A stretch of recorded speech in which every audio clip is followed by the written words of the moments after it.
Hello everyone, నేను మీ విజయనగేష్. ఈరోజు ఒక మంచి రెసిపీ అనమాట. సాధారణంగా పెద్దవాళ్ళు చెప్తూ ఉంటారు, ఉల్లి చేసే మేలు తల్లి కూడా చేయదనేసి. అంతకంటే మేలు చేసే రెసిపీ అనమాట ఇది. మునగాకు కారప్పొడి మన శరీరానికి చాలా రోగనిరోధక శక్తిని చాలా బాగా పెంచుతుందనమాట.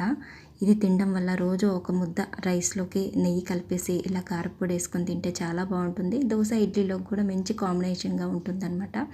ఎలా చేసుకోవాలో ఈ వీడియోలో చూసేద్దాము. కడాయిలో 2 స్పూన్ల వరకు ఆయిల్ యాడ్ చేసేసుకొని 3 స్పూన్లు పచ్చిశనగపప్పు, 2 స్పూన్లు మినప్పప్పు ఉంటుంది కదా, ఆ తర్వాత ఒక 3 స్పూన్ల వరకు ధనియాలు కూడా యాడ్ చేసుకొని లో ఫ్లేమ్లోనే మంచి అరోమా వచ్చేంత వరకు ఫ్రై చేసుకోవాలన్నమాట. ఇవన్నీ ఫ్రై అయిన తర్వాత లాస్ట్లో జీలకర్ర కూడా 1 స్పూన్ వరకు యాడ్ చేసేసుకొని ఇవి ఫ్రై అయిన తర్వాత తీసి పక్కన పెట్టుకొని చల్లారి పెట్టుకోండి.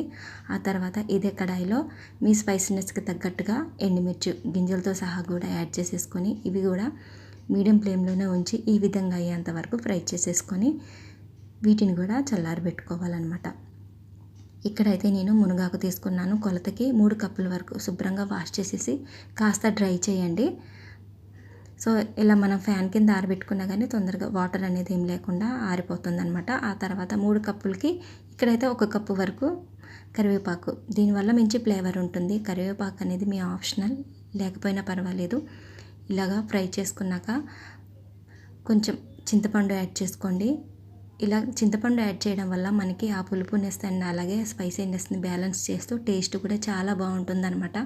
మనకి ఇది మునగాకు కాబట్టి చేదు వగరు అనేది లేకుండా మంచి బ్యాలెన్సింగ్గా ఉంటుంది. ఆ తర్వాత కుక్కర్లో ఎండుమిర్చి అలాగే ఫ్రై చేసుకున్న ఈ దినుసులను కూడా యాడ్ చేసేసుకొని కొంచెం సాల్ట్, టేస్ట్కి సరిపడంత సాల్ట్ యాడ్ చేసుకొని బాగా మెత్తగా గ్రైండ్ చేసుకోవాలన్నమాట. ఈ విధంగా మిక్సీ అయిన తర్వాత చల్లారబెట్టుకున్న మునగాకు, కరివేపాకు ఈ ఫ్రైని కూడా యాడ్ చేసేసుకొని మళ్ళీ ఒకసారి అండ్ దీంట్లోనే ఒక వెల్లుల్లిపాయ సరిపోతుందన్నమాట. మనకి కారప్పొడిలో వెల్లుల్లిపాయ అనేది మస్ట్గా ఉండాలి, టేస్ట్ చాలా బాగుంటుంది.